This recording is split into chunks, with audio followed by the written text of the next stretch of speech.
ठिकाणी ठार मारून त्या वन्यजीवांच्या काही भागांचा प्रयोग जो आहे तो भोंदू बाबा काही कृत्यांसाठी आणि काही अघोरी विद्येसाठी करत होता, हा देखील मुद्दा यामध्ये समोर आलेला आहे। आणि यासोबतच जे पिस्तूल या ठिकाणी सापडलेले आहे किंवा जे कारतूस या ठिकाणी सापडलेले आहेत, त्याचा नेमका या सगळ्या नरबळीशी काय संबंध आहे, त्याचा नेमका या नरबळीशी काही संपर्क आहे का किंवा काही रेफरन्स याच्यामध्ये त्या दोन्ही घटनांचा आहे का, याचा देखील तपास जो आहे तो एसआयटीच्या माध्यमातून केला जाणार आहे। आणि त्याच्यामुळे एक अत्यंत धक्कादायक अशा पद्धतीचा हा संपूर्ण तपास जो आहे तो एसआयटीच्या माध्यमातून समोर आल्याचं बघायला मिळत आहे।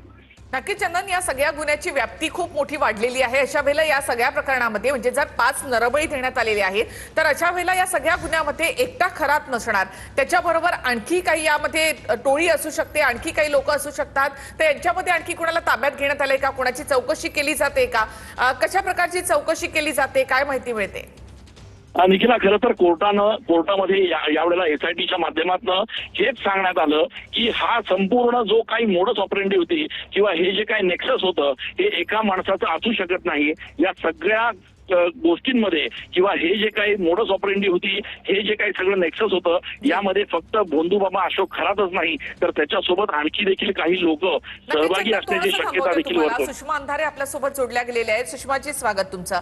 आता आपण पाहिलं की खरातने 5 नरबळी दिल्याचा संशय म्हणजे त्याचे पुरावे मिळाल्याचं सरकारी वकिलांनी आज कोर्टामध्ये सांगितलंय। इतरही महत्त्वाचे मुद्दे आहेत की वाघ साप दाखवायचा, त्यानंतर रिव्हॉल्वर आणि कारतूस सापडलेली आहेत, तर या संदर्भात तुमची काय प्रतिक्रिया?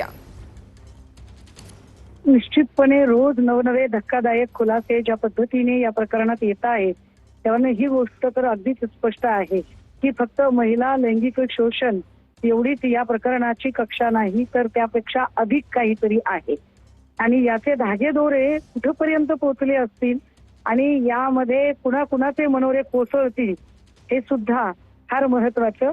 पण आम्हाला सातत्याने भीती वाटते की या सगळ्यांमध्ये ज्या पीडित महिला पुढे आलेल्या आहेत त्यांची सुरक्षा आणि अगदी जोपर्यंत संपूर्ण सत्य बाहेर येत नाही तोपर्यंत म्हणजे खरातबद्दल आम्हाला आत्मीयता असायचं काहीच कारण नाही, पण खराची सुद्धा सुरक्षा त्या दृष्टीने महत्वाची असते।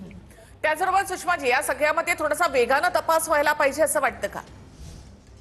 अर्थात तपास वेगाने व्हायला हवा आणि यामध्ये फक्त एसआयटी एवढी पुरेशी नाही तर यामध्ये अगदी सीआयडीची सुद्धा एंट्री व्हायला।